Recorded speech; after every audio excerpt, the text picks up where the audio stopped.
Hi, welcome to my YouTube channel. In this lecture of Python, we'll be dealing with functions, and this is 6th lecture of functions. And this lecture of functions is based on recursion. Recursion means within the body of the function, you are calling the function itself, right? So obviously it will lead to an infinite loop. So there has to be an exit condition in a recursive function. We'll be understanding that to implement recursion, stack is required. We'll be understanding everything through figures, through diagrams, right? Because we'll be doing everything practically. Let's move on to the computer. In this lecture, we'll be understanding to find out the factorial of an input number using recursion, to find out the sum of n sequence numbers using recursion, and also to find out the sum of list elements using recursion. And we will understand everything through running programs. Like this is the code for finding the factorial of an input number. We'll run it here. See, it is asking to enter a number whose factorial is required. Suppose I enter 5. See, the factorial of 5 is 120. Not only will we be understanding the code in detail, we'll be understanding how it is done internally. That is, how the recursion is done, how the function calls itself, and what happens to the statements, where they are stored, and what is the logic of using a stack behind recursion. We will understand everything in detail. So watch the video up to the end. Let us start. See, this is the program for finding factorial of an input number using recursion. Now, first of all, what is a recursion? See, the recursion is a concept where you call a function from within its own body. That is, the function itself calls it within its body. So it will be an endless program, right? So in every recursive function, there has to be one exit condition. And if that exit condition is not supplied, it will go into an infinite loop. We'll see how. Like for example, in this program of finding factorial of an input number, we will start from the main function. You are asking the user to enter a number whose factorial is required. Suppose user enters 5. You are assigning that value 5 after converting into integer to the variable n. Here in the print statement you are displaying the factorial of n. We are assuming that the user has entered 5 is, you are invoking fact function and you are taking n, the value of n as an argument. That 5 will be assigned to x parameter. Now here this is the exit condition. You are asking if the value of x is 1, go back to the main function taking this value 1. Okay. But the value of x is 5. So control will go into else. Here what you are doing, you are asking the compiler to go back to the main function taking the value of x, that is 5. But here is a recursive function call. You are in fact function and you are calling fact itself. And with the value what? With the value 5 minus 1, that is 4. You are asking the compiler to call fact function with value 4. But what about this? This line, this 5 was supposed to go back to the main function. So the statement which are unable to run because of recursive call, compiler stores them into a stack. Now, this is the stack. Stack is a LIFO structure, last in first out. Whatever is inserted at the last will be taken out first. It is a sort of a bucket. See, the process of putting into the stack is known as push. The process of taking out from the stack is known as pop. So, if you push a statement, it goes at the bottom of the stack. When you push another statement, it will stay at the top of the last statement which was pushed. Got it? So, all the statements will be kept one after the other. And when you start popping, the last statement which was pushed into the stack will be the first statement to be popped off. Okay. So this 5 which was supposed to be taken to the main function is pushed into the stack. Now this fact function is called, this 4 is assigned to the parameter x. Is the value of x equal to 1? No. Control will come over here. Return to the main function taking 4. And call the fact function with value 3. 4 minus 1 is 3. So this 4 cannot be taken to the main function, it will be again pushed to the stack. When the recursive function will gets over, compiler will take out every value from the stack and will apply the multiply operation onto all statements.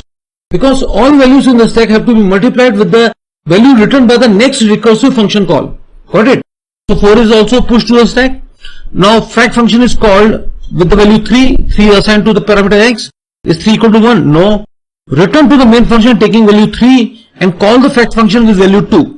Because the recursive function is again called, this 3 is pushed to the stack.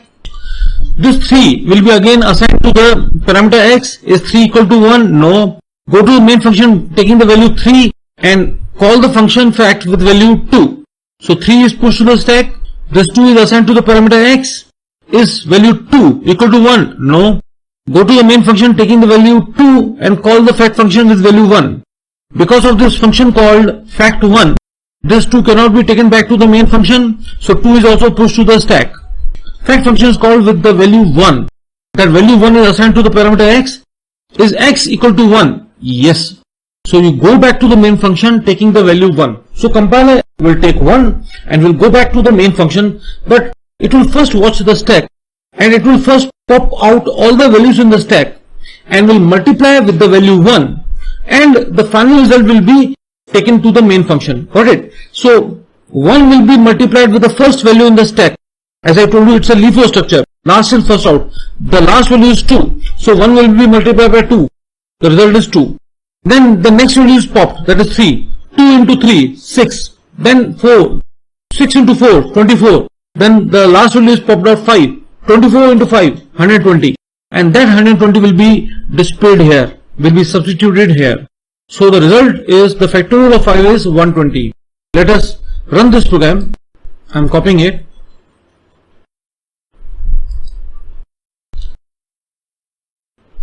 Pasting into spider ID, running it. It's asking me enter the value whose factorial is required. Suppose I enter 5. Factorial of 5 is 120. I run it again. What is factorial of 10? 10 into 9 into 8 into 7 up till 1. The multiplication of all the values from 1 to 10 is nothing but the factorial of 10. So if I want the factorial of 3, it is the multiplication of 3 into 2 into 1. That is how much? 6. If I run it again, enter the number whose factorial is required, I enter 10. See, 3628800 is the factorial of value 10. Let us understand the next program. This is a very easy program. Here I was finding factorial, which was nothing but the multiplication of sequence numbers. Here I want the sum of sequence numbers. Like if I enter 5, I want the sum of the sequence number from 1 till 5. 1 plus 2 plus 3 plus 4 plus 5. So only difference between these two programs is that this multiplication is replaced by plus. See, I'll just give you an idea. I want the sum of sequence numbers through recursive calls in this program. When I run this program, it will ask me the limit. Suppose I enter 5. 5 will be assigned to the variable n. The sum of first 5 sequence number is, you are calling addSeq function, taking this argument 5, which will be assigned to the parameter x. Is 5 equal to 1? No. Control will come over here. Go back to the main function, taking the value of 5 plus. Perform the recursive call to the addSeq function, taking the value 4. So this 5 was not able to go back to the main function, so this 5 is pushed to the stack. And addSeq function is called with the value 4, which will be assigned to the parameter x.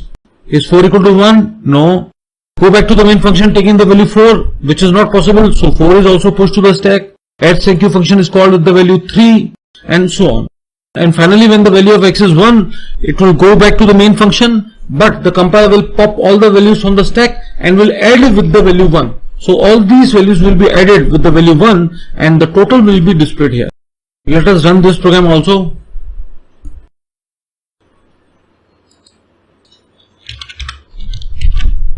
I'm running it. It's very easy. Enter limit. If I enter 5, the sum of first 5 sequence numbers is 15. If I enter 10, the sum of first 10 sequence number is 55. If I enter 100, the sum of 100 sequence number is 5050. Let's move on to the next program. This program is adding the list elements using recursive function call. I hope that you've seen my earlier lectures of sequences. That is, we've done list, we've done tuples, we've done strings, right? So I assume that you've seen my earlier lectures, right? Also, let me tell you one thing. This is the 6th lecture on functions in Python. Functions is a very huge topic in Python, so I made 9 lectures based on functions. We have already seen these 5 lectures. 15a was based on understanding positional arguments. 15b was on functions, telling how the strings are passed to the function and how the strings are returned by the function. 15c was a lecture based on Fibonacci numbers. 15d explained local and global variables. 15d explained the default value parameters and keyword named arguments. And there is 6th lecture which is based on recursion. And because recursion is a huge topic, I have split it into 2 parts. This is recursion number 1. And in the second lecture of recursion, you will be learning how to display nth Fibonacci number and finding whether the entered string is palindrome or not. So in this last program, this nums is a global variable, which is a list having 5 elements. You want the sum of these elements using recursion, right? So we will come over here in the main function. We are invoking add list function, taking this nums list, right? So nums will be assigned to this LST parameter, right? And whatever this add list function returns will be assigned to this sum list variable. Okay. So LST has become 6487. Okay. Is the length of LST, which is 5, is 5 greater than or equal to 1? Yes. Return, go back to the main function, taking the first value. 0th index location means the first value of the list, that is 6. So go back to the main function, taking 6. But 6 cannot be taken back to the main function. Why? Because you are doing the recursive call again and taking what? Taking the list from the first index location till end. See, after the colon, if you don't write anything, it means up till the last element of the list. So the first list element is 4th. See, 6 is at 0th index location, 4 is at first index location. So from 4 till the last element, that is up to 7, all the list elements are taken and assigned to this LST parameter. That is, the first element 6 is pushed to the stack, and these elements will be assigned to the LST parameter. Is the length of the list, that is 4, is greater than 1? Yes. Return LST 0, 0th element is 4. Go back to the main function taking 4 and call the add list function from the first index location, that is from the 8th element till end. But because of the recursive call, control cannot go back to the main function. So this 4 is again pushed to the stack and LST parameter will get these value 837.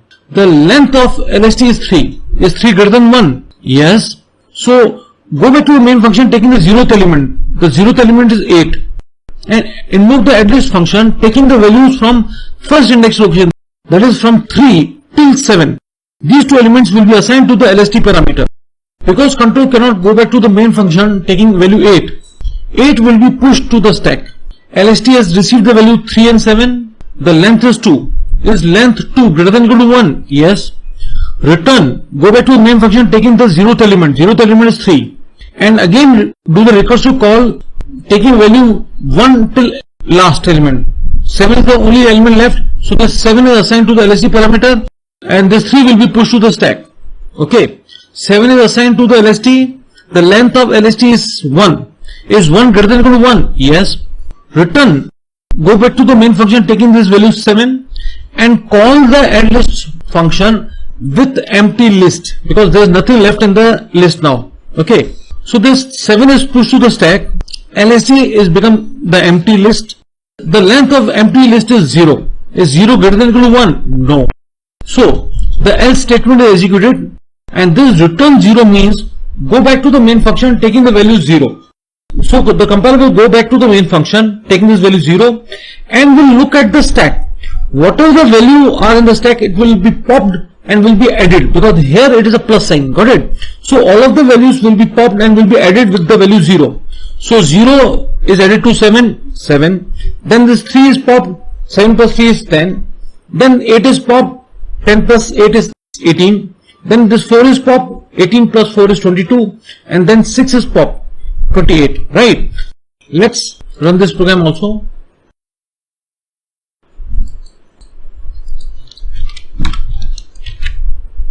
I'm running it. See, sum of list element is 28. So this program is working perfectly well. If you followed this lecture, I'm giving you homework. Reverse a string using recursion. Right? If you are able to do so, share that code with me in the comment box. Thanks for watching the video. Have a nice day.